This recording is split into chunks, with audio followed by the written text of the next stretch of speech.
কৃষ্ণ কোনো দেবতা নয়, কৃষ্ণ হচ্ছে অসুর। সেই অসুর কৃষ্ণকে ধর্মগ্রন্থের মাধ্যমে দেবতা কৃষ্ণ বানিয়ে দেওয়া হলো। বলুন তো মায়েরা, যারা কদিন আগে শিবের মাথায় জল ঢাললেন, শিবের বউ কটা? 10,000 উপপত্নী। উপপত্নী যার এত, মানে পত্নী ছাড়াও যার উপপত্নী থাকে, বলুন তার চরিত্র ভালো হয় না খারাপ হয়? তার চরিত্র নিশ্চয়ই ভালো নয়। তাহলে তার চরিত্র কেমন ছিল? সে যাকে সামনে পেত তাকে ছাড়তো না। আর সব থেকে বড় লজ্জার ব্যাপার, জামা কাপড় শিব পরতো না। মালার নাম করে যে শিকল ওরা আপনার ছেলে মেয়ের গলায়, আপনার গলায় পরিয়ে রেখেছে, ওই শিকল আমি ভেঙে টুকরো করে রেখে দেবো। ওরা দ্বিতীয়বার নেক্সট টাইম মালা পরো বলে মালার নাম করে আপনার ছেলে মেয়ের গলায় শিকল পরাতে পারবে না, আপনার গলায় শিকল পরাতে পারবে না। অর্জুন ভগবান শ্রীকৃষ্ণের কে হয়? মামাতো পিস্তত ভাই বোন। তাহলে সুভদ্রাকে বিয়ে করে কোন আক্কেলে? দিনু কুকুরটার মুখে এই সমস্ত কথাবার্তা শুনেও যারা আমাকে কমেন্ট করেন যে গলায় তুলসীর মালা পরে এতটা মুখের ভাষা খারাপ করা ঠিক না, যারা বলেন যে তোর মুখের ভাষা ঠিক না, তাদেরকে আজকে কিছু কথা বলে এর উচিত জবাব দিতে চাই। আশা করি পুরো ভিডিওটাই দেখবেন এবং ভিডিওটা দেখার পর আপনার মনে কি কথা চলতেছে সেটা অবশ্যই এই ভিডিওটির কমেন্টে আবার বলে যাবেন।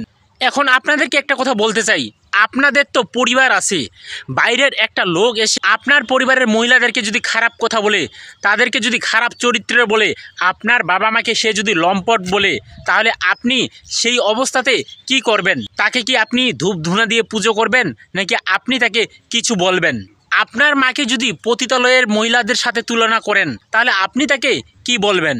ঠিক সেরকমই এই সনাতন ধর্মটা হচ্ছে আমাদের একটা গর্বিত পরিবার, আর এই পরিবারের সদস্য হচ্ছে আমাদের সমস্ত দেবদেবী আর শাস্ত্র। যদি এদের বিষয়ে এভাবে কেউ খারাপ কথা বলে, খারাপ দিক ইঙ্গিত করে, তাহলে আমার মতো সনাতনী তাদেরকে ছেড়ে কথা বলবে না। এই ধরনের লোকদেরকে শায়েস্তা করতে বা জবাব দিতে শুধুমাত্র মুখের ভাষা না, যদি এক হাতে শাস্ত্র নিতে হয় আর এক হাতে এই ধরনের লোকদের মাথার মস্তক নিতে হয়, তাহলে আমি সেটাও করতে রাজি। গলায় তুলসীর মালা রয়েছে বলে আপনাদের সব অত্যাচার অনাচার সহ্য করে নিব, আপনারা এটা কি করে ভাবলেন? আমরাও প্রতিবাদ করতে জানি। এদের মতো কুলাঙ্গার আর পাষণ্ডদেরকে কিভাবে জবাব দিতে হয়, কিভাবে গালি দিতে হয়, সেটা আমাদের ভালো করেই জানা আছে।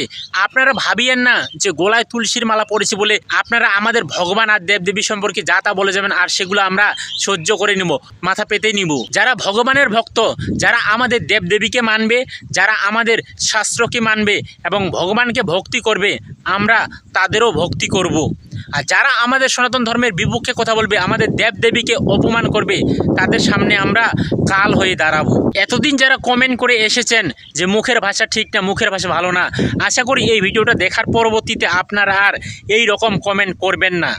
তারপরেও আপনারা যদি এই রকম কমেন্ট করতে আসেন, তাহলে সেই কমেন্টের বিরুদ্ধে আমি কিন্তু অ্যাকশন নিতে বাধ্য হব এবং সেই কমেন্টের বিপরীতে আমি আপনার পরিবারকেও ছেড়ে কিন্তু কথা বলবো না।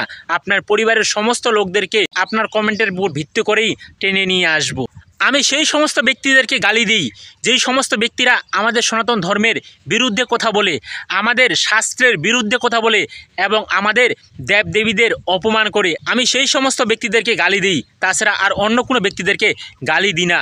আমি এতদিন যেগুলো ভিডিও তৈরি করেছি, আমার এই চ্যানেলে যতগুলো ভিডিও দেখেন, আমি কি অন্য কীর্তনীয়দেরকে গালি দিয়েছি কখনো? শুধুমাত্র এই দিনু কুকুরটাকে গালি দিয়েছি এবং দিনু কুকুরটার যারা চেলা চামুন্ডা আছে, দিনু কুকুরটার যারা পাঁচাটা ভক্ত আছে, আমি শুধুমাত্র তাদেরকেই গালি দিয়েছি। কারণ এই দিনু কুকুরটা আমাদের ভগবান শ্রীকৃষ্ণকে অসুর বলেছে, আমাদের দেবী দুর্গাকে নিয়ে বাজে মন্তব্য করেছে, আমাদের সতীমাতাকে খারাপ মহিলা বলেছে এবং আমাদের মহাদেব সম্পর্কেও খারাপ কথা বলেছে। তাহলে এই দিনু কুকুরটাকে আর দিনু কুকুরের ভক্তদেরকে আমি কি করে ছেড়ে কথা বলি? আপনারা কাপুরুষের মতো চুপচাপ হয়ে থাকতে পারেন, কিন্তু আমি একজন সনাতন পরিবারের একজন লোক হয়ে এভাবে চুপ থাকতে পারি না। তাই আপনাদেরকে আমি আবারও শেষবারের মতো বলতে চাই যে এই ধরনের কমেন্ট আর পরবর্তীতে করার চেষ্টা করবেন না। আজকের মতো এই ভিডিওটি এ পর্যন্তই রাখতেছি। দেখা হবে আগামী কোনো অন্য ভিডিওতে। ততক্ষণ সবাই ভালো থাকবেন, সুস্থ থাকবেন। যদি এই ভিডিওটা আপনাদের ভালো লেগে থাকে অবশ্যই ভিডিওটা শেয়ার করবেন এবং চ্যানেলটা সাবস্ক্রাইব করবেন।